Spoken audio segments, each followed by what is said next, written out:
ఇప్పటి వరకు పోలీస్ అధికారుల చుట్టూ తిరిగిన ఫోన్ ట్యాపింగ్ కేసు ఇప్పుడు నాయకుల వైపు మళ్లింది.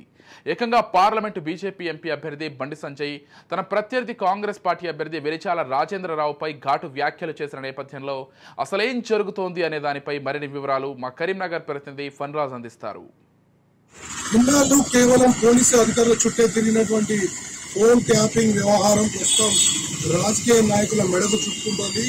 ఇప్పటికే అరెస్ట్ అయినటువంటి మాజీ పోలీస్ అధికారి రాధాకిషన్ రావు ఇచ్చినటువంటి స్టేట్మెంట్ ఏదైతే ఉందో అందులో చాలా స్పష్టంగా గత ప్రభుత్వ అధినేత కేసీఆర్ పేరును ప్రస్తావించినట్టుగా తెలిసింది. మరోవైపు బండి సంజయ్, కరీంనగర్ ఎంపీ బండి సంజయ్ చేసినటువంటి సంచలన ఆరోపణలు మాత్రం ఈసారి ఈ ఫోన్ ట్యాపింగ్ వ్యవహారం ఇప్పట్లో చల్లారినా లేదని తెలుస్తుంది.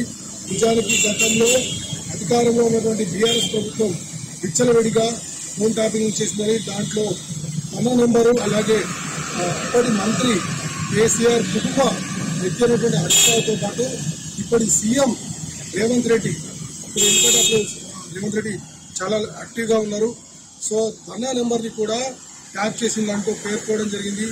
దీంతో ఈ వ్యవహారం మొత్తం కూడా రాజకీయ నాయకుల వైపు మళ్ళింది. మరోవైపు ప్రస్తుతం కరీంనగర్ నుండి పోటీ చేస్తున్నటువంటి వెలిచాల రాజేంద్రరావు కాంగ్రెస్ అభ్యర్థి ఎవరైతే ఉన్నారో ఆయన పూర్తిగా కూడా ఈ సంబంధించినటువంటి ఫోన్ ట్యాపింగ్ వ్యవహారంలో కీలకమైనటువంటి పాత్రధారి సూత్రధారి ప్రభాకర్ రావు, మాజీ స్పెషల్ బ్రాంచ్ అధికారి, చాలా కీలకమైనటువంటి పోలీస్ అధికారి, గతంలో అనేక మంది బిజినెస్ చేసేటువంటి బడా రియల్టర్లు అలాగే ఇతర కీలక వ్యక్తుల ఫోన్లో ట్యాపింగ్ చేశారంటూ ఎన్నికలు వస్తున్నటువంటి నేపథ్యంలో ప్రభాకర్ రావుకి ప్రస్తుత కాంగ్రెస్ అభ్యర్థి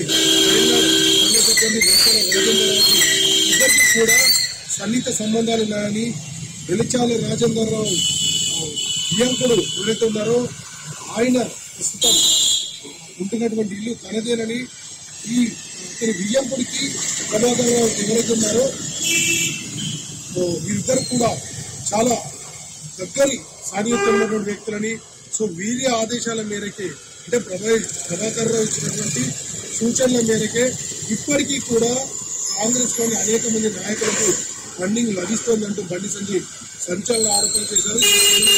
ఒకవేళ నిజంగా నిజాయితీ ఉంటే దీనితో పూర్తి స్థాయి విచారణకు సిబిఐ వద్దకు వెళ్ళాలని కూడా ఆయన అడగడం జరిగింది. సో ఇప్పటి వరకు ఫోన్ ట్యాపింగ్ వ్యవహారంలో వారున్నారు వీరున్నారంటూ అధికారుల పేర్లు బయటకు వచ్చాయి, వారు అరెస్ట్ అయ్యారు.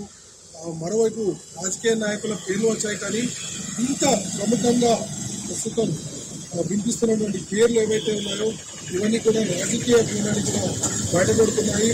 మరోవైపు దీనిపై నిజంగా నిష్పక్షపాతంగా దర్యాప్తు చేయాలంటే రేవంత్ రెడ్డి కూడా చొరవ తీసుకోవాలని, ఒకవేళ అవసరమైతే ఇక్కడే రాష్ట్ర పరిధిలో కానీ లేదంటే కేంద్రంలోని సిబిఐ కానీ ఈ కేసును అప్పగించాలని డిమాండ్ చేశారు.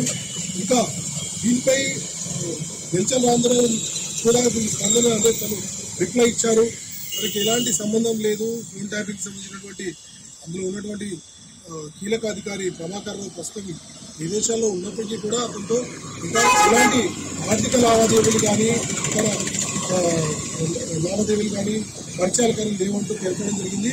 అయితే బండి సంజయ్ చేసినటువంటి ఆరోపణలు ఇక్కడ ఒక కీలక విషయం గమనించాలి.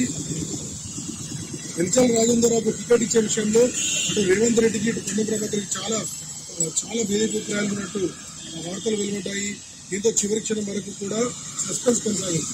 కానీ ఒకవేళ బండి సంజయ్ చెప్పినట్లుగా పూర్తిగా ఇది రాజకీయ కోణంలో అంటే నిధులను పెద్ద ఎత్తున తరలించి టికెట్ తెచ్చుకున్నారని రాజకీయ కోణంలో చూసినట్లయితే ఇది ఖచ్చితంగా తీవ్రమైన అంశంగా మారే అవకాశం ఖచ్చితంగా ఉంది. ఎన్నికల తర్వాత ఈ ఫోన్ ట్యాపింగ్ వ్యవహారం మరింత ముదిరే అవకాశం కూడా చాలా స్పష్టంగా కనిపిస్తోంది. కెమెరామెన్ ఉదయ్తో ఫణిరాజ్, ఫర్ రాజ్ న్యూస్, కరీంనగర్.